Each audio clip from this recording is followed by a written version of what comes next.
Hello students. स्वागत है आप सबका हमारे प्यारे से चैनल साहित्य शिक्षांजलि में। आज हम क्लास 9th का एक बहुत ही ज्यादा जबरदस्त और इम्पोर्टेंट चैप्टर पढ़ने जा रहे हैं जिसका नाम है सेल। सेल चैप्टर जो है वो बायोलॉजी में भी काफी ज्यादा अच्छा खासा इंपॉर्टेंस रखता है। अगर ये चैप्टर आप लोगों को अभी तक समझ में नहीं आया है तो अब जो हम पढ़ने वाले हैं उसके बाद ये चैप्टर आपको बहुत ही आसानी से समझ में आ जाएगा। और मैं आपको बता दूं कि इस चैप्टर के जो नोट्स हैं वो आपको इजीली अवेलेबल हो जाएगा। आप डिस्क्रिप्शन बॉक्स में दिए गए लिंक पर क्लिक करोगे और आप नोट्स को डाउनलोड कर सकते हो। आपका ज्यादा टाइम ना लेते हुए हम स्टार्ट करने जा रहे हैं अपना प्यारा सा chapter the fundamental unit of life. अब फंडामेंटल यूनिट का क्या मतलब होता है? जो सबसे छोटी इकाई हो, जो सबसे बेसिक हो। जैसे अगर हम घर बनाते हैं, आपने अगर कभी घर बनता हुआ देखा होगा तो आप देखते हो कि घर में कैसे होता है। ब्रिक्स जो ईंटें होती है उस ब्रिक्स को, छोटे छोटे ब्रिक्स को सीमेंट की मदद से जोड़ जोड़ करके पूरा का पूरा घर का निर्माण किया जाता है। उसी तरह ह्यूमन बॉडी हो, एनिमल बॉडी हो, प्लांट बॉडी हो, कोई सा भी बॉडी हो, वो किस चीज से बना हुआ है? सेल का बना हुआ है। तो सेल जो है उस बॉडी के लिए एक छोटी इकाई की तरह काम करता है, यानी एक फंडामेंटल और बेसिक यूनिट की तरह काम करता है। तो जो फंडामेंटल यूनिट ऑफ लाइफ है उसको हम क्या बोलते हैं? सेल। और सेल जो है, आप लोग देख सकते हो यहाँ पर नोट्स में मैंने लिख रखा है, सेल जो है वो कैसा है? लैटिन वर्ड है। लैटिन भाषा से सेल को लिया गया है। ये एक लैटिन वर्ड है। और लैटिन में सेल का मतलब होता है लिटिल रूम, यानी छोटे छोटे कमरे जैसा इसका स्ट्रक्चर होगा। अब सेल को किसने डिस्कवर किया था? सबसे पहले किसी न किसी ने सेल को तो देखा होगा, वरना सेल के बारे में हमें कैसे पता चला? तो 1665 यानी 1665 की बात है। रॉबर्ट हुक, जो आपको साइंटिस्ट का इमेज यहाँ पर दिया गया है, रॉबर्ट हुक के नाम के साइंटिस्ट ने सबसे पहले सेल्स को ऑब्जर्व किया और डिस्कवर किया। किसमें ऑब्जर्व किया उन्होंने? कॉर्क के स्लाइस में। किसमें ऑब्जर्व किया? कॉर्क के स्लाइस में। अब हम देखते हैं कि कॉर्क क्या होता है। अब कॉर्क जो होता है वो एक ऐसा सब्सटेंस होता है जो पेड़ की छाल से निकलती है। जो ट्री का बार्क होता है उससे हम कॉर्क को ऑब्टेन करते हैं। और कॉर्क के स्लाइस में जब रॉबर्ट हुक ने माइक्रोस्कोप की मदद से देखा तब उन्हें क्या दिखाई दिया? उन्हें लिटिल कंपार्टमेंट्स दिखाई दिए, छोटे छोटे लिटिल रूम दिखाई दिए गए, कमरे दिखाई दिए। और वो जो कमरा था वो कैसा था, वो जो स्ट्रक्चर था वो किस डिजाइन का था? तो उस डिजाइन को रॉबर्ट हुक ने ऑब्जर्व किया कि वो हनी कॉम्ब जैसा था, मधुमक्खी के छत्ते जैसा दिख रहा था। रॉबर्ट हुक ने माइक्रोस्कोप की मदद से जो स्ट्रक्चर देखा उसका उन्होंने क्या किया? ड्राइंग बनाया। तो फर्स्ट पिक्चर में जो आपको ड्राइंग दिख रही है वो रॉबर्ट हुक ने किया था और आपको क्लियरली विजिबल होगा। अगर इसी ड्राइंग को आप अगर जूम आउट करके देखते हो तो आपको कैसा स्ट्रक्चर दिख रहा है? हनी कॉम्ब लाइक कंपार्टमेंट्स जैसा कुछ स्ट्रक्चर दिख रहा है। अगर हम ओवरऑल डिफिनेशन देखें कि सेल क्या होता है, डिफाइन सेल, तो सेल को हम कह सकते हैं कि एक स्ट्रक्चरल और फंडामेंटल यूनिट है लाइफ की, यानी एक बेसिक यूनिट है लाइफ की। और स्ट्रक्चरल क्यों? क्योंकि हमारी जो बॉडी है वो किस चीज से बनी हुई है? हमारे बॉडी को जो स्ट्रक्चर मिला है वो किसने दिया है? सेल ने दिया है। इसीलिए सेल को हम लोग स्ट्रक्चरल और साथ ही साथ फंडामेंटल, क्योंकि एक बेसिक यूनिट है इसलिए फंडामेंटल यूनिट कह दे रहे हैं। आप देख पा रहे होंगे यहाँ पर ओनियन सेल का जो है, ओनियन सेल का डायग्राम दिखाया हुआ है। इसमें जो बीच में हर एक सेल के बीच में आपको ब्लैक ब्लैक कलर का डॉट दिख रहा है, इसको हम लोग कहते हैं न्यूक्लियस। और ये सारे के सारे क्या है? ओनियन के सेल्स हैं। अभी तक हमने पढ़ा कि रॉबर्ट हुक ने सबसे पहले डिस्कवर किया था सेल को। लेकिन यहीं पर अगर क्वेश्चन आ जाए कि who first discovered a live cell, यानी लिविंग सेल को सबसे पहले किसने देखा था, तो आंसर जाएगा एंटोनी वन लीवेनहॉक। क्यों? क्योंकि रॉबर्ट हुक ने जो कॉर्क की स्लाइस में जो सेल का स्ट्रक्चर देखा था हनीकॉम्ब जैसा, वो डेड सेल था। कैसा था? Dead cell. उन्होंने जो स्ट्रक्चर देखा था वो कॉर्क की स्लाइस में देखा था और वो डेड है।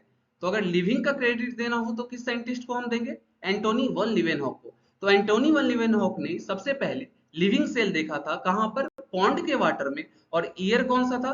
1674। ये क्लियरली याद रखना है। अभी तक हमने जो भी स्ट्रक्चर अभी तक देखा है, हनीकॉम्ब लाइक स्ट्रक्चर जो रॉबर्ट हुक ने देखा था या एंटोनी वन लीवेनहॉक ने जो डिस्कवरी किया था, वो सारे के सारे जो थे वो सिंपल माइक्रोस्कोप से देखे गए थे। पर जब इन्वेंशन हुआ कंपाउंड और उससे भी एडवांस माइक्रोस्कोप, सबसे ज्यादा एडवांस माइक्रोस्कोप कौन है? Electron microscope.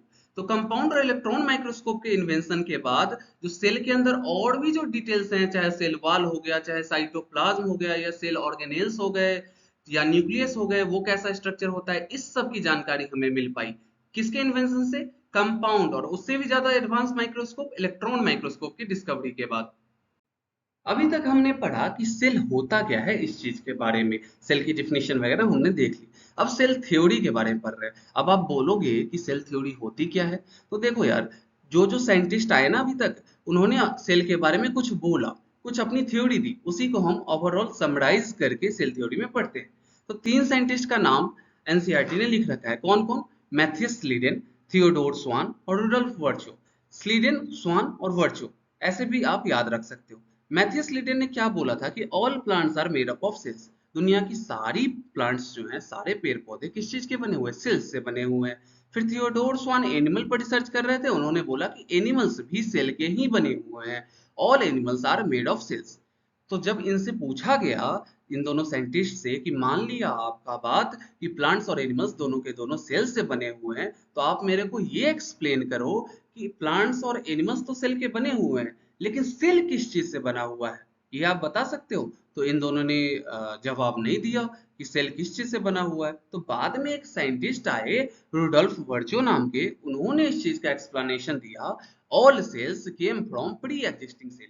जो पहले वाला सेल्स है, वो डिवाइड करके दूसरे वाला सेल्स को फॉर्म करेगा, यानी पहले वाले सेल से, यानी मदर सेल से न्यू सेल्स जो है वो अराइज करेंगे। इन्होंने ऐसा स्टेटमेंट दे दिया। अब इन तीनों साइंटिस्ट के स्टेटमेंट को मिला करके हमने क्या बना दिया? एक सेल थ्योरी बना दिया। तो स्लीडन ने क्या बोला था कि प्लांट्स बने हुए हैं सेल से। स्वान ने क्या बोला था? एनिमल्स बने हुए हैं सेल से। तो स्लीडन और स्वान और वर्चो के नाम में अगर कंफ्यूजन हो आपको, तो आप ऐसे याद रखना, स्वान मतलब होता है हंस। स्वान मतलब क्या होता है? हंस, या संस्कृत में स्वान को कहते हैं कुत्ता।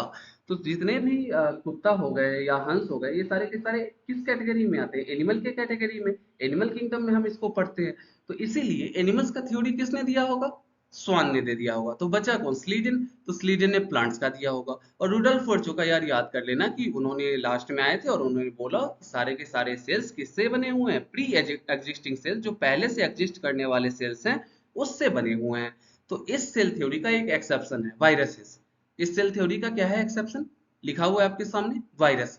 वायरस जो है वो ना ही लिविंग होता है, ना ही डेड होता है। आपको पता होगा तो अच्छी बात है, वरना आप जान लीजिए कि वायरस जो होता है वो ना ही डेड है और ना ही लिविंग है।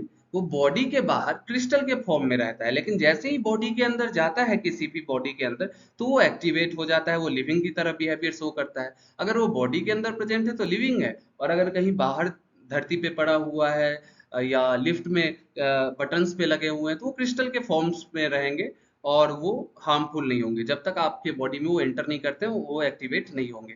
तो वो तो डेड भी है और लिविंग भी है। तो इसलिए साइंटिस्ट कंफ्यूज है कि वायरस को किस कैटेगरी में डालें। तो वायरस अभी तक ऐसा है कि ना ही डेड माना गया है, ना ही लिविंग माना गया है। तो viruses do not follow the cell theory, ये बात ध्यान रखना है। अब हम पढ़ने जा रहे हैं कि सेल या ऑर्गेनिज्म के कितने टाइप होते हैं, नंबर ऑफ सेल्स के बेसिस पे। On the basis of number of cells, की सेल्स एक है या दो है या तीन है या चार है, उसके अकॉर्डिंग हम दो कैटेगरी में बांटे हैं ऑर्गेनिज्म को या सेल को। पहला है यूनिसेलुलर ऑर्गेनिज्म और दूसरा है मल्टीसेलुलर ऑर्गेनिज्म। नाम से बिल्कुल क्रिस्टल क्लियर हो जाता है कि यूनी मतलब क्या होता है? सिंगल। और हमें पता है मल्टी मतलब क्या होता है? मेनी। यूनी मतलब सिंगल और मल्टी मतलब मेनी। तो सिंगल सेलुलर ऑर्गेनिज्म यानी ऐसे ऑर्गेनिज्म जो सिर्फ और सिर्फ एक सेल के यानी सिंगल सेल के बने होंगे, उनको हम कहते हैं यूनिसेलुलर ऑर्गेनिज्म। उसी तरह मल्टी मतलब क्या होता है?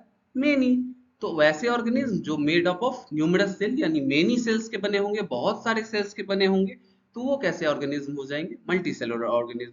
यूनिसेलुलर का आपका एग्जाम्पल हो जाएगा अमीबा, पैरामीशियम। और मल्टी सेलुलर का आपका एग्जाम्पल हो जाएगा प्लांट्स हो गए या एनिमल्स हो गए। ये सारे के सारे कई सारे सेल्स के बने हुए हैं। तो इनको हम क्या कहते हैं? मल्टी सेलुलर ऑर्गेनिज्म कहते थे।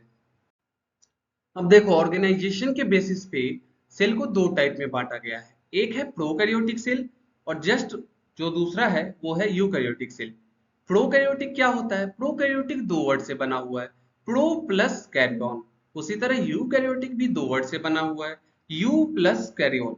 अब प्रो मतलब क्या होता है? प्रिमिटिव। जैसे कोई बंदा अगर गेम खेल रहा होगा, आप में से कई लोग गेम खेलते होंगे, तो अगर कोई बंदा बहुत पहले से गेम खेल रहा होगा, बहुत पहले से गेमर होगा, तो उसको लोग क्या कहते हैं? कि भाई तू प्रो है। तू क्या है? प्रो है। तो प्रो मतलब जो बंदा पहले से खेल रहा होगा, यानी जो बंदा पुराना होगा उस चीज में, उसको हम क्या कह देते हैं? प्रो है। और यूकैरियोटिक मतलब ट्रू कैरियोटिक यानी जिसमें true nuclear membrane, true nucleus develop होगा, उसको हम कहते थे यूकैरियोटिक। तो प्रो ध्यान में आ गया कि प्रो मतलब बहुत पहले से जो काम कर रहे होते हैं उस काम में वो इंसान प्रो हो जाता है, यानी पुराना टाइप का जो सेल्स होगा उसको हम क्या कहते हैं, प्रोकैरियोटिक सेल्स। तो इसके डिफिनीशन में आएगा दीज आर प्रिमिटिव, प्रिमिटिव मतलब पुराना टाइप का, और इनकम्प्लीट सेल्स। अब पुराना जमाने का है, पुराने जमाने का है तो उतना ज्यादा मॉडिफिकेशन अवेलेबल नहीं होगा सेल्स में, सेल्स उतने ज्यादा डेवलप्ड नहीं होंगे, तो वो प्रिमिटिव हैं और कैसे हैं, इनकम्प्लीट हैं। They have less developed nucleus. अब पुराने जमाने के हैं, इनकम्प्लीट सेल्स हैं, तो न्यूक्लियस कैसे है, लेस डेवलप्ड है। और लेस डेवलप्ड कहने का मतलब इसके न्यूक्लियस का मेम्ब्रेन नहीं होगा, यानी न्यूक्लियस के मेम्ब्रेन को याद रखना हम लोग कहते हैं न्यूक्लियर मेम्ब्रेन। तो न्यूक्लियर मेम्ब्रेन क्या होगा, अब्सेंट होगा। एग्जाम्पल क्या होगा प्रोकैरियोटिक का, bacteria. Most of the bacteria जो है वो प्रोकैरियोटिक में आते हैं। जस्ट इसके अपोजिट यूकैरियोटिक की बात करें तो इसमें ये नए जमाने के सेल्स हैं, तो वेल डेवलप्ड सेल्स होंगे। नए जमाने के हैं तो इनके न्यूक्लियस एडवांस्ड होंगे, दे हैव एडवांस्ड न्यूक्लियस, और इनका जो होगा मेम्ब्रेन, न्यूक्लियर मेम्ब्रेन, वो इसमें प्रेजेंट होंगे और न्यूक्लियोलस भी प्रेजेंट होगा। अब आपके सामने एक क्वेश्चन है कि क्या सारे सेल्स एक जैसे दिखते हैं? नहीं दिखते हैं, सबके फंक्शन भी अलग अलग होते हैं। आप देख सकते हैं कि एक स्टेम सेल्स है बीच में, और स्टेम सेल्स जो है, इस स्टेम सेल्स से जो अराइज किए हैं सारे के सारे सेल्स के टाइप, जैसे fat cells, bone cells, blood cells, nervous cell, epithelial cells, immune cells, sex cells, sperm हो गया, मसल सेल्स, सबके फंक्शन अलग अलग है। ओवम और स्पर्म क्या करते हैं, रिप्रोडक्शन में फंक्शन करते हैं। मसल सेल्स हमें क्या करती है, हमारे मसल सेल्स स्ट्रेंथ देती है हमें। ब्लड सेल्स का ब्लड में काम है। तो सबका जो अपीयरेंस है, स्ट्रक्चर है और काम है, वो अलग अलग है। अगर आपसे पूछा जाए कि लॉन्गेस्ट सेल कौन है इसमें से, इन सारे सेल्स में से सबसे लंबा सेल्स कौन है ह्यूमन बॉडी का, तो आपका आंसर जाएगा नर्व सेल। जो नर्वस सेल है वो सबसे ज्यादा लॉन्गेस्ट सेल है। और यहीं पर अगर ऑप्शन में आपको दिया जाए, पूछा जाए क्वेश्चन में कि स्मॉलेस्ट सेल कौन होता है, तो सबसे ज्यादा स्मॉलेस्ट सेल जो है वो है माइकोप्लाज्मा। अभी तक का सबसे छोटा सेल कौन सा है, माइकोप्लाज्मा। अब हम एनिमल सेल एनाटॉमी देख रहे हैं, यानी एनिमल सेल का एक स्ट्रक्चर देख रहे हैं। आपके सामने यहाँ पर जो स्ट्रक्चर दिया हुआ है उसमें आप देख पा रहे हो कि सेल ऑर्गेनेल्स वगैरह हैं, जिसके बारे में हम बाद में पढ़ेंगे। सेंटर पर जो होता है वो क्या होता है, सेंटर पर न्यूक्लियस होता है। उसके अलावा सेल ऑर्गेनेल्स में माइटोकॉन्ड्रिया है, जिसको हम power house of the cell कहते हैं। ये वैक्यूल्स है, यहाँ पर आपको साइटोप्लाज्म मिलेगा, गोल्जी बॉडी मिलेंगे, वेसाइकल्स मिलेंगी। उसके अलावा lysosome, peroxisomes, centrioles, plasma membrane, endoplasmic reticulum, ribosomes, microtubules, ये सारे स्ट्रक्चर आपको देखने को मिलेंगे। अच्छा, एनिमल सेल में ऐसा कौन सा स्ट्रक्चर है जो प्लांट सेल में तो होगा पर एनिमल सेल में नहीं होगा, यानी प्लांट सेल्स में तो होता है पर एनिमल सेल्स में क्या एब्सेंट होता है, क्या एब्सेंट होता है, ये पूछा जा रहा है। तो एनिमल सेल्स में हमेशा याद रखिएगा कि सेल वॉल प्रेजेंट नहीं होता है। एनिमल सेल्स में सेल वॉल नहीं होता है, जबकि प्लांट सेल्स में सेल वॉल होता है। प्लांट में सेल वॉल होता है जबकि एनिमल में नहीं होता है। सबसे बेसिक और सबसे इंपॉर्टेंट चीज है सेल के स्ट्रक्चर में। ठीक है, आगे चलते हैं। हमने अभी पीछे डायग्राम में जितने भी कंपोनेंट्स देखे हैं सेल के, उन सब के बारे में हम डिटेल में पढ़ेंगे। तीन मेजर कंपोनेंट हम देख रहे हैं, कौन कौन सा, प्लाज्मा मेम्ब्रेन, साइटोप्लाज्म और न्यूक्लियस। इसके बारे में हम पहले पढ़ेंगे, उसके बाद हम पढ़ेंगे जितने भी बाकी कंपोनेंट्स थे, सेल ऑर्गेनेल्स, माइटोकॉन्ड्रिया वगैरह, उस सब के बारे में। ठीक है, प्लाज्मा मेम्ब्रेन क्या है, ये जो प्लाज्मा मेम्ब्रेन है इसको हम लोग सेल मेम्ब्रेन भी कहते हैं। पर सेल मेम्ब्रेन को जो प्लाज्मा मेम्ब्रेन नाम से बुलाया गया था, ये जो टर्म है प्लाज्मा मेम्ब्रेन, उस टर्म को देने वाले साइंटिस्ट का नाम था नागेली। नागेली ने क्या किया, प्लाज्मा मेम्ब्रेन टर्म दिया। आगे चलते हैं। अब जल्दी से देख लेते हैं हम सेल मेम्ब्रेन और प्लाज्मा मेम्ब्रेन, इसी को हम प्लाज्मा मेम्ब्रेन भी कहते हैं। तो इसके बारे में हम जल्दी से पढ़ लेते हैं। ये लिमिटिंग बाउंड्री है सेल्स का, मतलब सेल जो होता है उसको पैक करके रखने का काम करता है। कैसे, हमने देखा है, अभी पढ़ा भी है कि एनिमल में क्या होता है, सेल वॉल अब्सेंट होता है। जब एनिमल में सेल वॉल अब्सेंट होएगा तो सेल वॉल के अंदर क्या होता है हमारा, प्लाज्मा मेम्ब्रेन। ये क्या है हमारा प्लाज्मा मेम्ब्रेन, और बाहर वाला क्या हो जाएगा, बाहर वाला जो है वो क्या होगा, सेल वॉल। तो सेल वॉल अगर अब्सेंट होएगा तो क्या होगा, प्लाज्मा मेम्ब्रेन प्रेजेंट होगा। तो प्लाज्मा मेम्ब्रेन क्या करता है, इसको पैक करके लिमिट में रखने का काम करता है। तो लिमिटिंग बाउंड्री की तरह ये काम कर रहा है। उसके अलावा प्लाज्मा मेम्ब्रेन के अंदर जो साइटोप्लाज्म है उससे वो क्या कर रहा है, सेपरेट कर रहा है साइटोप्लाज्म को सराउंडिंग से, इसके बाहर का जो एनवायरनमेंट है उससे इसको बचा रहा है। और एनिमल सेल में कौन नहीं होता है, क्या absent होता है, सेल वॉल absent होता है, प्लाज्मा मेम्ब्रेन प्रेजेंट होता है। तो प्लाज्मा मेम्ब्रेन प्लांट में भी प्रेजेंट रहेगा और एनिमल्स में भी प्रेजेंट रहेगा। ठीक है, found in both plants and animals, plants में भी होगा, एनिमल में भी होगा, जबकि सेल वॉल प्लांट्स में होगा जबकि एनिमल में नहीं होगा। अगर हम बात करें प्लांट्स की, तो प्लांट में प्लाज्मा मेम्ब्रेन कहां पर पाया जाएगा, inside cell wall, cell wall के अंदर पाया जाएगा। यहीं पे एनिमल की बात करें तो एनिमल में कहां पाया जाएगा, आउटर मोस्ट लेयर में। क्योंकि आउटर मोस्ट लेयर क्यों, क्योंकि यहाँ पर अगर एनिमल सेल को हम ड्रॉ करें, बीच में इसका न्यूक्लियस होएगा, तो एनिमल सेल में बाहर वाला जो लेयर होता है प्रोटेक्टिव लेयर सेल वॉल, वो तो क्या होता है, एब्सेंट होता है। तो उसके अंदर वाला जो लेयर प्लाज्मा मेम्ब्रेन है वही प्रेजेंट होएगा। तो प्लाज्मा मेम्ब्रेन क्या हो गया, आउटर मोस्ट लेयर बन गया यहाँ पर।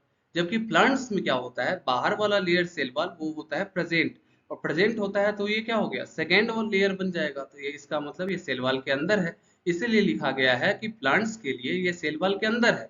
जबकि एनिमल्स में तो सेल वॉल होता ही नहीं है, तो ये खुद ब खुद क्या हो जाता है, आउटर मोस्ट लेयर बन जाता है।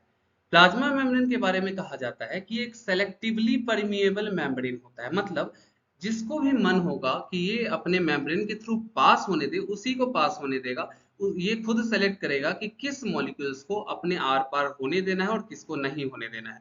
मतलब अलाउ करेगा एंट्री या exit of only some selected material, जिस मटेरियल को ये सेलेक्ट कर रखा है सिर्फ और सिर्फ उन्हीं मटेरियल्स को आर पार आने जाने देगा, बाकी और भी किसी मटेरियल को नहीं आने जाने देगा। अब जब एडवांस माइक्रोस्कोप आया तब हमने प्लाज्मा मेम्ब्रेन का डिटेल स्ट्रक्चर देखा। ये जो आपके सामने डायग्राम दिख रहा है वो प्लाज्मा मेम्ब्रेन का स्ट्रक्चर है, और इस स्ट्रक्चर को दो साइंटिस्टों ने दिया था जिनका नाम था सिंगर और निकोलसन।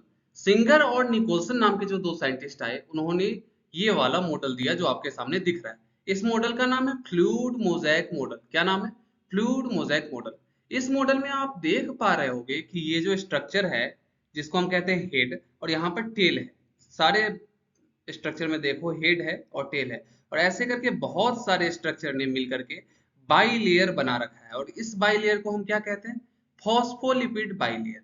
क्या बोल रहे हैं इसको, फॉस्फोलिपिड बाई लेयर। अब देखो इस स्ट्रक्चर को मैंने यहाँ पर अलग से बनाया है, तो इस हेड को देखो तुम, हेड कैसा है, हाइड्रोफिलिक, और टेल कैसा है, हाइड्रोफोबिक। अब देखो फिलिक का मतलब होता है लव, फिलिक का मतलब क्या होता है, लव, और हाइड्रो टर्म आता है वाटर के लिए। यानी जिसे पानी से प्यार होगा वो क्या होगा, हाइड्रोफिलिक होगा। और फोबिक मतलब फोबिया यानी डर। तो हाइड्रोफोबिक मतलब जिसको पानी से डर होगा उसको हम क्या कहेंगे, हाइड्रोफोबिक। तो इस लिपिड का जो बाइलेयर है उसमें जो इसका हेड है वो हाइड्रोफिलिक है, यानी पानी से प्यार करने वाला है। वहीं पर जो इसका टेल है वो हाइड्रोफोबिक नेचर का है, मतलब पानी से डर लगता है। तो तुम देख पा रहे होगे कि इस फॉस्फोलिपिड बाइलेयर का जो अरेंजमेंट है उसमें टेल अंदर की तरफ है। यहाँ पर देखो टेल इस तरफ है, आउटर एनवायरनमेंट को फेस नहीं कर रहा है, यहाँ पर भी आउटर एनवायरनमेंट को फेस नहीं कर रहा है।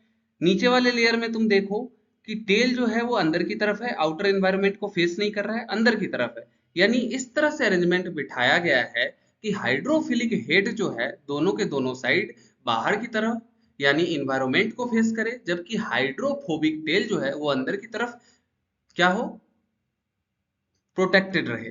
उसके बाद आप देखो एक्सटर्नल सरफेस मेम्ब्रेन है, यहाँ पर कुछ कार्बोहाइड्रेट के चेन लगे हुए मिल जाते हैं, ग्लाइकोलिपिड ग्लाइकोप्रोटीन देखने को मिलते हैं। उसके अलावा जो इंपॉर्टेंट है वो है प्रोटीन के मॉलिक्यूल्स। यहाँ पर जो आपको ये वाले बड़े लंबे लंबे चैनल्स दिख रहे हैं वो क्या है, प्रोटीन है। यहाँ पर जो लंबे लंबे चैनल्स दिख रहे हैं वो क्या है, प्रोटीन्स हैं। ये भी क्या है, प्रोटीन्स है। तो आप देख पा रहे होंगे कि इस फॉस्फोलिपिड बाइलेयर के बीच में सैंडविच जैसे नहीं बनाते हैं कि इस तरफ से लेयर और इस तरफ से लेयर, और इसके बीच में जैसे ये एक पेन है तो हमने इसके ऊपर लेयर डाला और इसके नीचे से लेयर डाल दिया और इसको क्या कर दिया, प्रेस कर दिया, तो इस पेन का बीच में क्या बन गया, सैंडविच बन गया। तो उसी तरह प्रोटीन जो है वो सैंडविच है किसके बीच में, दो फॉस्फोलिपिड बाइलेयर के बीच में। तो इस जब लेयर का हम प्लाज्मा मेम्ब्रेन के स्ट्रक्चर का एक्सप्लेनेशन हम देखेंगे तो उसमें लिखा होगा कि protein is sandwiched between this phospholipid bilayer, यानी दो फॉस्फोलिपिड बाइलेयर के बीच में ये जो प्रोटीन है, पेन को आप प्रोटीन समझो, इस प्रोटीन को हमने क्या कर दिया, सैंडविच बना दिया, सैंडविच की तरह करके रखा है। इस तरह का अरेंजमेंट है। ठीक है, आगे देखते हैं। हमने जो स्ट्रक्चर देखा है प्लाज्मा मेम्ब्रेन का, उसको डिस्क्राइब करना है सिंगर और निकोलसन के अकॉर्डिंग, उसको डिस्क्राइब करना है। तो देखो, सिंगर और निकोलसन ने जो स्ट्रक्चर दिया था प्लाज्मा मेम्ब्रेन का, उसको मैंने क्या नाम बताया था कि उन्होंने क्या बोला था, उसका नाम फ्लूइड मोज़ेक मॉडल। तो सबसे पहले ये हुआ कि फ्लूइड मोज़ेक मॉडल है प्लाज्मा मेम्ब्रेन का नाम। कैसा नेचर है, क्वासी फ्लूइड नेचर है। और कैसा मेम्ब्रेन था, पीछे भी पढ़ा चुका हूं कि सेलेक्टिवली परमिएबल मेम्ब्रेन है। वो अपने मर्जी का मॉलिक्यूल्स को सेलेक्ट करेगा कि कौन अंदर आ सकता है और कौन बाहर जा सकता है। ठीक है, उसके अलावा प्रोटीन का जो लेयर है, मैंने अभी बताया, प्रोटीन का जो लेयर है वो सैंडविच्ड है दो फॉस्फोलिपिड के बाइलेयर के बीच में। यानी फॉस्फोलिपिड का एक बाइलेयर ऊपर की तरफ, एक नीचे की तरफ से। और हम देख रहे हैं कि जो प्रोटीन है, ब्लैक कलर का जो पेन है वो प्रोटीन समझिए, और ये क्या है, सैंडविच्ड है। तो इस तरह का अरेंजमेंट है। उसके अलावा फ्लेक्सिबल है, कैन बी ब्रोकन और रिकंस्ट्रक्टेड। प्लाज्मा मेम्ब्रेन जो होता है वो फ्लेक्सिबल होता है, इसको हम तोड़ सकते हैं और वापस से क्या करते हैं, बना सकते हैं। ये टूट भी सकता है और वापस से रिकंस्ट्रक्ट भी हो सकता है। हमने जो प्लाज्मा मेम्ब्रेन का स्ट्रक्चर देखा है, उसके अक्रॉस यानी उसके आर पार ट्रांसपोर्टेशन कैसे होता होगा किसी भी मॉलिक्यूल्स का, हमने क्या पढ़ा था कि प्लाज्मा मेम्ब्रेन सेलेक्टिवली परमिएबल होता है। सेलेक्टिवली परमिएबल अगर वो होता है तो किन मॉलिक्यूल्स को वो आर पार जाने देता है और किस प्रोसेस के थ्रू आने जाने देता है, इसके बारे में हम पढ़ते हैं। पहला प्रोसेस है डिफ्यूजन और दूसरा है ऑस्मोसिस। डिफ्यूजन पैसिव है। पैसिव कहने का मतलब इस प्रोसेस में कोई भी एनर्जी का कंजम्पशन या खर्च नहीं होगा। एक्टिव का क्या हो जाता है, एक्टिव में एनर्जी देना पड़ता है। एक्टिव एक ऐसा प्रोसेस होता है जिसमें एटीपी जो होता है हमारे बॉडी की एनर्जी करेंसी, उसको खर्च करना पड़ता है। जबकि डिफ्यूजन में कोई भी एनर्जी को खर्च नहीं करना पड़ता है, डिफ्यूजन पैसिव प्रोसेस होता है। डिफ्यूजन में क्या होता है कि सॉल्यूट जो है वो मूव करता है हाई से लो कंसेंट्रेशन।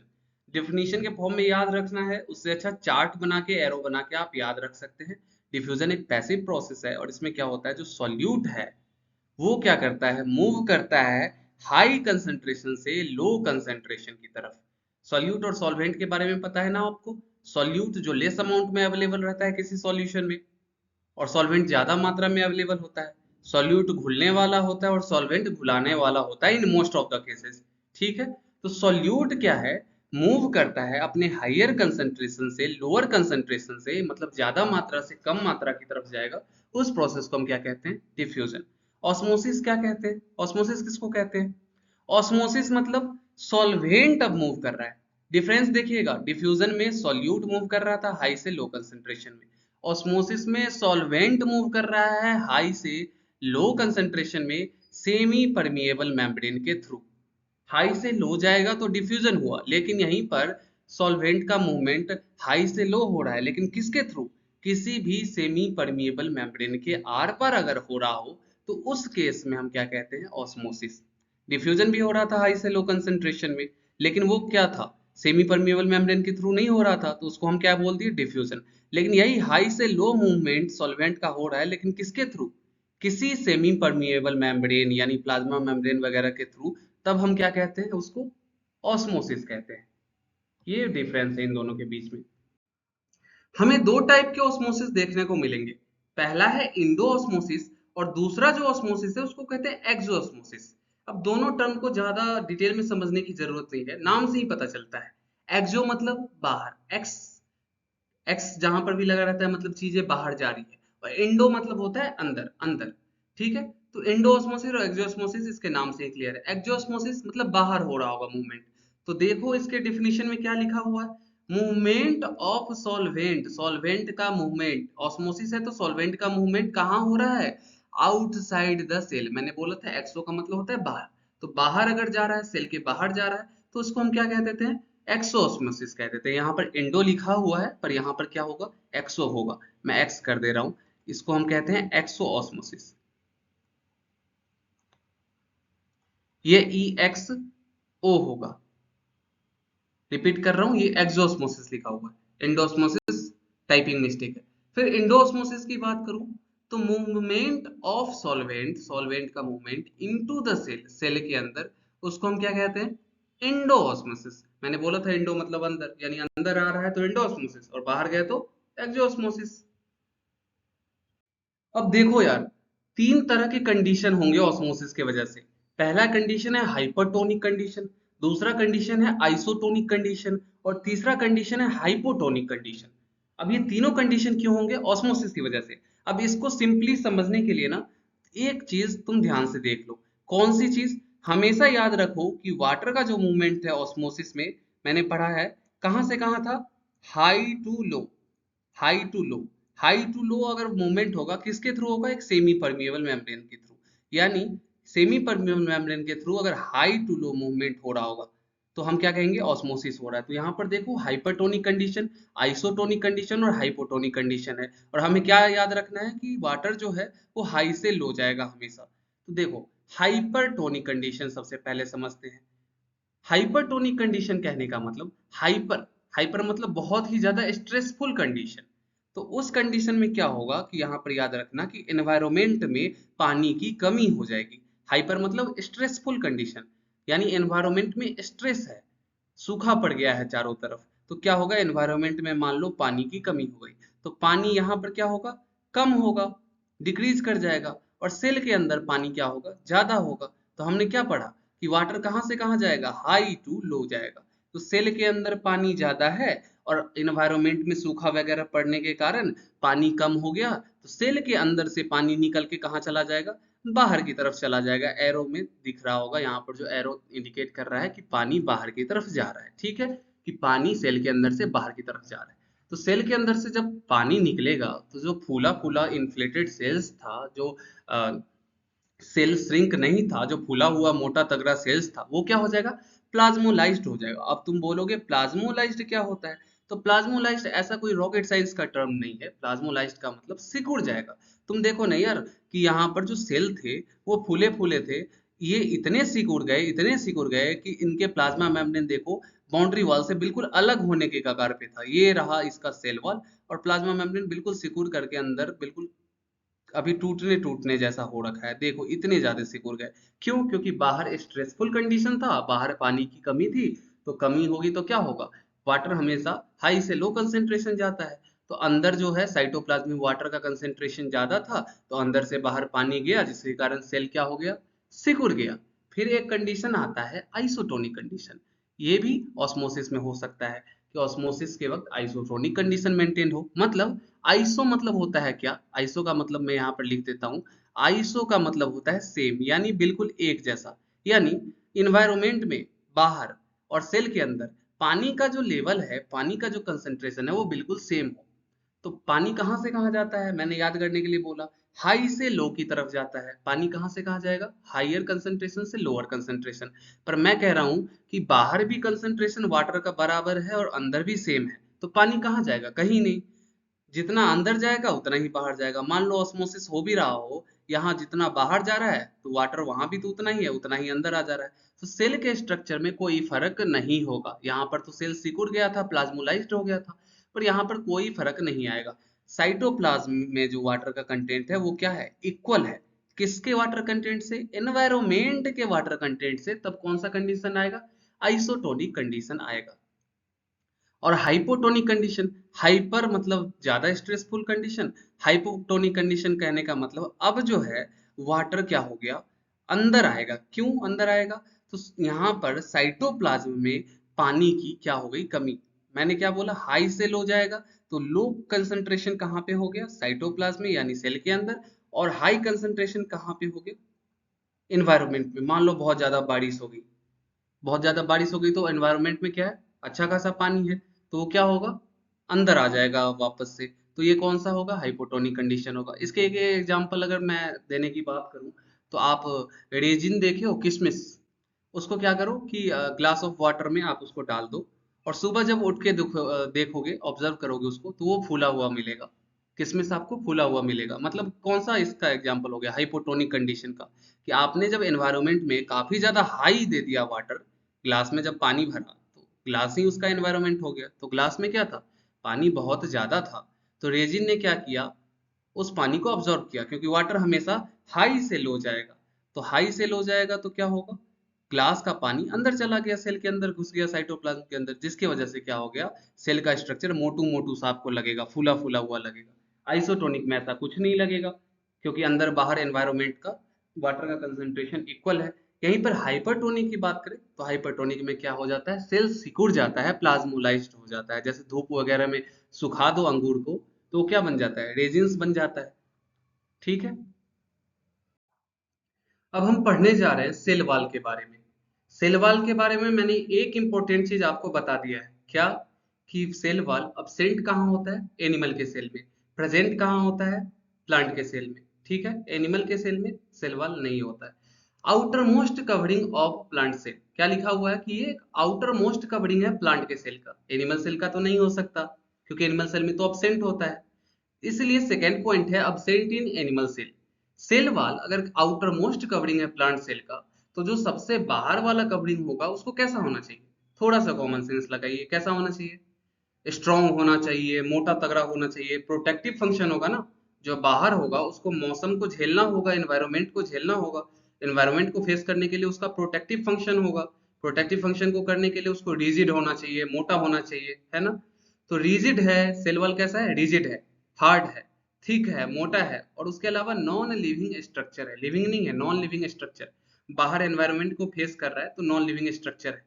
प्लांट सेल की बात करें तो प्लांट का सेल का जो सेल वॉल होता है वो सेलुलोज और हेमी सेलुलोज का बना हुआ है, ये याद करना पड़ेगा आपको, और बार बार आएगा, 9th के बाद 10th में भी रिपीट होएगा। तो प्लांट का जो सेल है वो सेलुलोज और हेमी सेलुलोज का बना होगा। ठीक है, यहीं पर अगर आपसे पूछ दिया जाए कि एनिमल का सेल वॉल किस चीज का बना होगा, किस चीज का बना होगा, एनिमल में तो सेल वॉल ही नहीं होता है, ये ध्यान रखिएगा। नेक्स्ट पॉइंट है हमारा, two cells are joined by middle lamella. ठीक है, यहाँ पर आप देख रहे हैं कि एक पहला सेल है और ये दूसरा सेल है, दोनों सेल्स आपस में जो ज्वाइंड होकर के रखेंगे, पकड़ करके रखेंगे आपस में एक दूसरे को, वो किसकी वजह से रखेंगे, मिडिल लैमेला की वजह से। यानी हम कह सकते हैं कि मिडिल लैमेला एक सीमेंटिंग लेयर की तरह काम करता है। जैसे बिल्डिंग बनाते वक्त दो ईंट को, दो ब्रिक्स को कौन जोड़ता है, सीमेंट जोड़ता है बीच में, सीमेंट डालते हैं तभी तो दो ब्रिक्स आपस में जोड़ते हैं और बिल्डिंग मजबूत बनता है। उसी तरह यहाँ पर दो सेल्स को जोड़ते हैं, कौन जोड़ने का काम करता है, मिडिल लैमेला। और मिडिल लैमेला किस चीज का बना होता है, अगर आपसे पूछा जाए कि जो ये मिडिल लैमेला जो दो सेल्स को जोड़ रहा होता है, ये किस चीज का बना हुआ है, तो ये कैल्शियम और मैग्नीशियम पैक्टेट का बना होता है। याद रखिएगा, कैल्शियम और मैग्नीशियम पैक्टेट का कौन बना होता है, मिडिल लैमेला। अब हम देख रहे हैं सेल वॉल के फंक्शन के बारे में, कि सेल वॉल होता क्या है वो तो हमने देख लिया, और इसका फंक्शन क्या होता है ये हम बेसिकली देखने वाले हैं। It provides definite shape to the cell. अब आप ही बताइए, कोई प्रोटेक्टिव फंक्शन कर रहा है, आउटर लेयर है, आउटर लेयर है मतलब लिमिटिंग लेयर है, अंदर में जितने भी सेल के कंपोनेंट्स होंगे उसको वो बाहर नहीं आने देगा, यानी सेल को बर्स्ट होने से बचाएगा, बर्स्ट मतलब कोलैप्स होने से बचाएगा, सेल को फटने नहीं देगा, टूटने नहीं देगा, लिमिट करके रखेगा सेल को, लेकिन एक लिमिटिंग स्ट्रक्चर की तरह काम करेगा। तो इसीलिए कहा गया है कि सेल वॉल एक डेफिनिट शेप प्रोवाइड करता है सेल को। उसके अलावा it provides strength to the cell. आप ही बताओ कि जो बाहर आउटर प्रोटेक्टिव फंक्शन कर रहा है सेल वॉल, वो क्या करेगा, सेल को स्ट्रेंथ ही प्रोवाइड करेगा ना। अब आगे चलते हैं। अब हमारा नेक्स्ट जो पॉइंट है वो है, it is permeable and allows entry of molecules of different sizes. वहां पर क्या था, प्लाज्मा मेम्ब्रेन के बारे में, प्लाज्मा मेम्ब्रेन के बारे में था कि वो सेमी परमिएबल था और सेलेक्टिवली परमिएबल था, कुछ सेलेक्टेड मॉलिक्यूल्स को ही अंदर आर पार आने जाने देता था। सेल वॉल के बारे में कहा गया है कि ये कैसा है, ये परमिएबल होता है और क्या अलाउ करता है, entry of molecule of different sizes, different different size के जो मॉलिक्यूल, कोई छोटा कोई बड़ा कोई उससे बड़ा, उन साइजेस ऑफ मॉलिक्यूल्स को क्या अलाउ करता है, अंदर आने देता है और बाहर जाने देता है। ठीक है, इट इज एंटीजन स्पेसिफिक, मतलब ये क्या होता है, एंटीजन स्पेसिफिक। आपको आगे सीनियर क्लास में आप जाओगे तो आपको पढ़ना है कि रेड ब्लड सेल के ऊपर होता है और वहां से एंटीजन एंटीबॉडी वाला इंटरेक्शन होता है और फिर ब्लड ग्रुप डिसाइड होता है, ये सब आगे पढ़ना है, तो आप ध्यान रखना है कि ये एक एंटीजन स्पेसिफिक होता है। It has the characteristics of repair and regeneration. इसके पास कैरेक्टरिस्टिक फीचर होता है रिपेयर और रीजनरेशन का। मान लो सेल वॉल पर कहीं कट लग गया या फट गया, वो रप्चर हो गया तो वो क्या कर लेता है, खुद को रिपेयर कर लेता है और रीजनरेट कर लेता है। ऐसा नहीं कि कट लग गया और खून बह रहा है तो सेल वॉल वहां पर रीजनरेट नहीं करेगा, ऐसी कोई बात नहीं है, सेल वॉल खुद को रीजनरेट कर लेता है। अब आपके सामने जो स्ट्रक्चर दिया हुआ है वो किस चीज का है, न्यूक्लियस का स्ट्रक्चर दिया हुआ है, और इसमें लेबलिंग की हुई है कि कौन सा स्ट्रक्चर का क्या नाम है न्यूक्लियस के अंदर। आप देख सकते हो कि सबसे बाहर वाला जो आउटर लेयर है, जो आउटर प्रोटेक्टिव लेयर है, उसको हम क्या कहते हैं, न्यूक्लियर एनवेलोप या न्यूक्लियर मेम्ब्रेन। क्या कहते हैं, न्यूक्लियर एनवेलोप या न्यूक्लियर मेम्ब्रेन कहते हैं। तो न्यूक्लियर मेम्ब्रेन जो है वो क्लियरली आपको विजिबल है, 2 लेयर का है। कितने लेयर से बने हुए हैं, 2 लेयर से बने हुए हैं। एक ये रहा आउटर लेयर और एक रहा ये इनर लेयर, डबल लेयर से मिलकर बना हुआ है, बाई लेयर का है। और इस न्यूक्लियर मेम्ब्रेन में आप देख सकते हैं कि यहाँ पर क्या प्रेजेंट है, पोर्स प्रेजेंट है। यहाँ पर क्या प्रेजेंट है, पोर्स प्रेजेंट है, बहुत सारे पोर्स यानी होल्स प्रेजेंट होते हैं।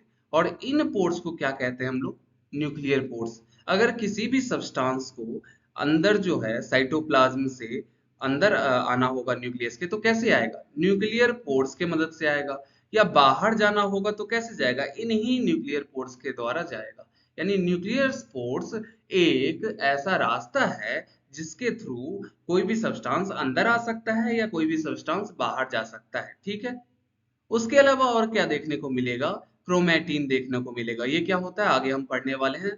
उसके बाद हमें न्यूक्लियोलस देखने को मिलेगा। ये जो उलेन बॉल जैसा स्ट्रक्चर दिख रहा है, ऊन के गोले जैसा, इसको हम क्या कहते हैं, न्यूक्लियोलस। और आपको यहाँ पर और सिस्टर्नी देखने को मिलेगा स्ट्रक्चर में। सिस्टर्नी क्या है, आपको जो ये स्ट्रक्चर दिख रहा होगा, बैग लाइक स्ट्रक्चर, यहाँ पर इसको हम क्या कहते हैं, सिस्टर्नी कहते हैं।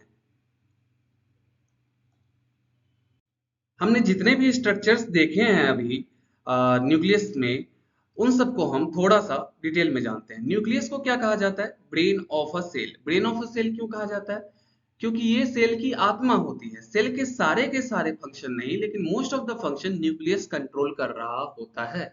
इसीलिए न्यूक्लियस को सेल का ब्रेन कहा जाता है। न्यूक्लियस का हमने पढ़ा था और देखा भी था कितने लेयर का कवरिंग था, डबल लेयर्ड कवरिंग था, 2 लेयर से मिलकर के इसके मेम्ब्रेन बने हुए थे। डबल लेयर कवरिंग है जिसको हम क्या कहते हैं, न्यूक्लियर मेम्ब्रेन कहते हैं। न्यूक्लियर मेम्ब्रेन के बीच में हमने देखा था कि अगर ये न्यूक्लियर मेम्ब्रेन है तो न्यूक्लियर मेम्ब्रेन के बीच में यहाँ पर होल्स था प्रेजेंट, यानी पोर्स था प्रेजेंट, और इस पोर्स को हमने कहा, क्या कहा था, न्यूक्लियर पोर्स कहा था। तो the nuclear membrane has pores, और इस पोर्स के थ्रू क्या होता है, जो मटेरियल जिसको अंदर या बाहर आना जाना होता है वो क्या करता है, अंदर या बाहर कर सकता है। यहाँ से यहाँ भी जा सकता है बाहर की तरफ, और यहाँ से फिर अंदर भी आ सकता है अंदर की तरफ। तो इस पोर्स का ये काम होता है, न्यूक्लियर पोर्स का। न्यूक्लियस के अंदर हमने देखा कि क्रोमोजोम्स भी होते हैं, पर ये जो क्रोमोजोम्स हम देख पा रहे हैं वो क्रोमोजोम्स ऐसे नहीं दिखते हैं। कब दिखेंगे, जब सेल डिवाइड कर रहे होते हैं। सेल डिवीजन के वक्त ही ये क्रोमोजोम इजिली विजिबल होंगे। क्रोमोजोम का स्ट्रक्चर कैसा होगा, रॉड शेप्ड स्ट्रक्चर दिखेगा। मतलब मैं बना देता हूँ, ऐसा कुछ एक्स जैसा स्ट्रक्चर दिखेगा। तो ऐसा कुछ स्ट्रक्चर दिखेगा क्रोमोजोम का, लेकिन कब दिखेगा, जब सेल डिवाइड करने वाला होगा तब दिखेगा। ऐसे आप नहीं देख सकते हैं माइक्रोस्कोप से, तभी आपको दिखेगा जब सेल डिवीजन की प्रोसेस हो रही होगी, तब माइटोसिस और म्यूसिस हो रही होगी तभी दिखेगी। उसके अलावा इस क्रोमोजोम के बारे में जो हम पढ़ रहे हैं, ये क्रोमोजोम इतना इंपॉर्टेंट क्यों हो जाता है पढ़ना, तो क्रोमोजोम के पास कुछ इंफॉर्मेशन होती है फॉर इनहेरिटेंस। इनहेरिटेंस क्या होता है, इनहेरिटेंस एक ऐसा कैरेक्टर होता है या फीचर होता है जो अपने पेरेंट्स से बच्चों में जाता है। यानी माँ बाप से बच्चों में जो कैरेक्टर आते हैं, फीचर्स आते हैं, उसको हम क्या कहते हैं, इनहेरिटेंस। जैसे कि पापा के बाल काले हैं या मम्मी के बाल काले हैं, तो बच्चों के भी बाल कैसे होंगे, काले होंगे। पापा के ब्राउन आइज थे और अगर उनके बच्चों के भी ब्राउन आइज है, तो ये ब्राउन आइज का जो इंफॉर्मेशन था वो कहाँ से आ गया, इसी क्रोमोजोम्स की वजह से आया। क्रोमोजोम ने उस इंफॉर्मेशन को अपने ऊपर कैरी किया, और क्या हुआ, जब सेल डिवाइड किया तो उसको दे दिया सामने वाले प्रोजेनी को, सामने वाले चाइल्ड को, कि हाँ तुम्हारे पापा का आंख का कलर कैसा था, ब्राउन था। तो ये इंफॉर्मेशन किसने कैरी किया, क्रोमोजोम ने। और आगे आने वाला जो जनरेशन था उसमें क्या देखा गया कि बच्चों का भी आंख का कलर कैसा है, ब्राउन है। तो ये जो फीचर है, जो एक जनरेशन से दूसरे जनरेशन पर ट्रांसफर हो रहा है, चाहे वो बाल का कलर हो, चाहे वो आंखों का कलर हो, चाहे वो फेस का शेप हो। कहते हैं ना कि आपका शकल थोड़ा थोड़ा आपकी मम्मी से मिलता है या आपके पापा से मिलता है। ये जो कैरेक्टर है वो किसकी वजह से आता है? क्रोमोजोम्स की वजह से। क्रोमोजोम्स ही अपने अंदर, एक तरह से समझो कि क्रोमोजोम एक तरह का मेमोरी कार्ड है। ये मेमोरी कार्ड ही अपने अंदर सारे इंफॉर्मेशन को स्टोर करके रखता है, और इसी इंफॉर्मेशन की वजह से पेरेंट्स से ऑफ स्प्रिंग में, यानी उनके बच्चों में, ये सारी की सारी इंफॉर्मेशन क्या होती है? इनहेरिट होती है, यानी जाती है। Inheritance of feature from parents to next generation, यानी पेरेंट्स से नेक्स्ट जनरेशन में जाएगा। और किस फॉर्म में जाएगा? क्रोमोसोम के ऊपर क्या होता है? डीएनए होता है। माँ बाप का डीएनए और बच्चे का डीएनए सेम होता है। माँ बाप का जो डीएनए होगा वही किसका होगा? बच्चे का होगा। तो इसीलिए कहा जा रहा है कि पेरेंट्स से नेक्स्ट जनरेशन में जाएगा। किस फॉर्म में जाएगा? डीएनए। जो माँ बाप का डीएनए है वो भी वही बच्चे का डीएनए हो जाएगा। ठीक है। तो डीएनए का फुल फॉर्म होता है, डी से होता है डीऑक्सीराइबो, एन से होता है न्यूक्लिक, और ए से एसिड। तो डीऑक्सीराइबो न्यूक्लिक एसिड इसका फुल फॉर्म है। Functional segment of DNA are called genes. DNA का कौन सा सेगमेंट उस इंफॉर्मेशन को लेकर के अपने आप को एक्सप्रेस कर पाता है या फंक्शनल सेगमेंट की तरह काम करता है, उसको हम कहते हैं जीन्स। कहते हैं ना कि माँ बाप से जीन आया है, आपके जीन में कोई कमी होगी जो आपको ये बीमारी हो गई। तो फंक्शनल सेगमेंट जो होता है डीएनए का, एक छोटा सा सेगमेंट, उसको हम क्या कहते हैं? जीन्स कहते हैं। यानी जीन्स कहाँ पर अवेलेबल होंगे? डीएनए पर। डीएनए कहाँ पर प्रेजेंट होंगे? क्रोमोजोम्स पे। क्रोमोजोम आपने कहाँ पर पढ़ा है? कहाँ है? न्यूक्लियस के अंदर। चलिए आगे चलते हैं। अब हम पढ़ने जा रहे हैं साइटोप्लाज्म के बारे में। साइटोप्लाज्म क्या है? साइटोप्लाज्म एक फ्लूइड कंटेंट है इनसाइड द प्लाज्मा मेम्ब्रेन। कैसा है इसका नेचर? ध्यान से देखिएगा। साइटोप्लाज्म का जो नेचर है वो फ्लूइड जैसा है। फ्लूइड जैसा है।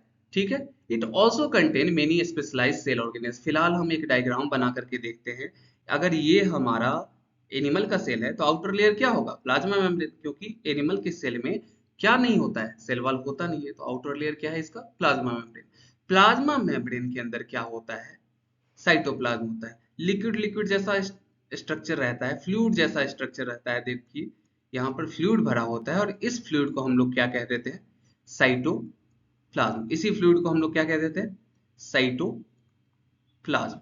तो ये फ्लूइड जो है वो आपका साइटोप्लाज्म है। और इस साइटोप्लाज्म में हमने देखा था कि बहुत सारे स्पेशलाइज्ड सेल ऑर्गेनेल्स घूम रहे होते हैं, जैसे कि माइटोकॉन्ड्रिया हो गया, राइबोसोम्स हो गए, लाइसोसोम्स हो गए, अगर प्लांट बॉडी है तो प्लास्टिड्स हो गए, वैक्यूल्स वगैरह हो गए। ये बहुत सारे सेल ऑर्गेनेल्स, डिफरेंट टाइप के सेल ऑर्गेनेल्स आपको देखने को मिल जाएंगे। कहाँ पर? साइटोप्लाज्म में। आपसे अगर पूछा जाए कि सेल ऑर्गेनेल्स कहाँ पर प्रेजेंट होते हैं, तो आपका आंसर जाएगा साइटोप्लाज्म में।